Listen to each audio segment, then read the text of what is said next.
शिरडी में साईं बाबा का जीवन। 16 वर्ष की आयु में बाबा पहली बार महाराष्ट्र के शिरडी गांव आए।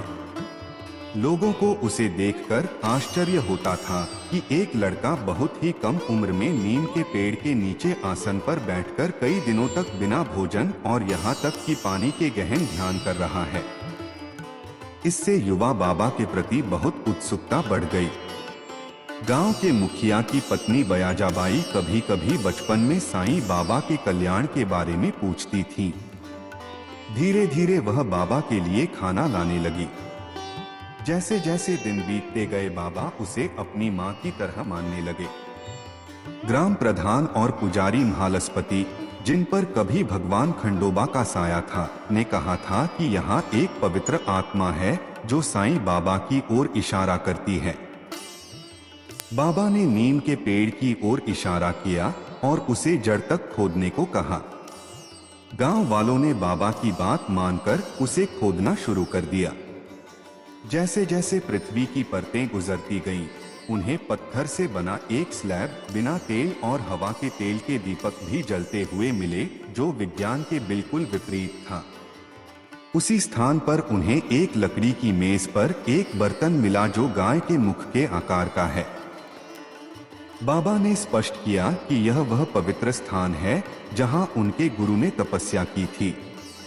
उन्होंने यह भी सुझाव दिया कि मेरी साईं बाबा की पूजा करने के बजाय पेड़ की पूजा करें और इसे अछूता छोड़ दें। आज तक इसे किसी ने नहीं छुआ। यह पेड़ शिरडी में किसी भी तीर्थयात्री का पहला पड़ाव होता है। बाबा एक अद्वितीय व्यक्तित्व थे, जिनकी ओर लोगों का बहुत ध्यान जाता था। दिन में वे किसी से जुड़े नहीं रहते थे और न ही किसी से डरते थे।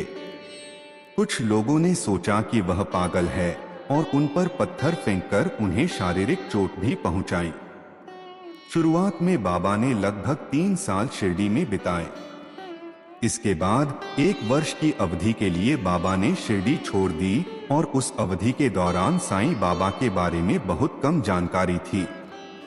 उन्होंने कई संतों, फकीरों से मुलाकात की और यहाँ तक कि इतिहास के अनुसार बुनकर के रूप में भी काम किया। सन 1858 में बाबा स्थायी रूप से शिरडी लौट आए। लगभग 5 वर्षों तक बाबा ने नीम के पेड़ के नीचे अपना निवास स्थान बनाया और अक्सर बाबा शिरडी के पास जंगल में भटकते रहते थे, क्योंकि बाबा ने अपना अधिकांश समय ध्यान में बिताया था। धीरे धीरे बाबा ने अपना आवास पास की एक मस्जिद में स्थानांतरित कर दिया। बहुत से हिंदू और मुसलमान बाबा के दर्शन करने आ रहे थे। मस्जिद में बाबा पवित्र अग्नि जलाते थे, जिसे धूनी कहा जाता था। बाबा ने सभी आगंतुकों को पवित्र राख दी। लोगों का मानना है कि राख सभी स्वास्थ्य समस्याओं को ठीक करने के लिए सबसे अच्छी दवा है। बाबा सभी के लिए भगवान थे और सभी धार्मिक उत्सवों में भाग लेते थे। बाबा को खाना पकाने की आदत थी और उन्हें उनके आगमन के समय सभी भक्तों के बीच प्रसाद के रूप में वितरित किया जाता था। बाबा का सबसे अच्छा समय गाना, धार्मिक और नृत्य करना था। कई लोग मानते थे कि बाबा एक संत थे और यहाँ तक कि भगवान भी थे। जैसे जैसे समय बीतता गया, शिरडी आने वाले पर्यटकों की संख्या धीरे धीरे बढ़ती गई।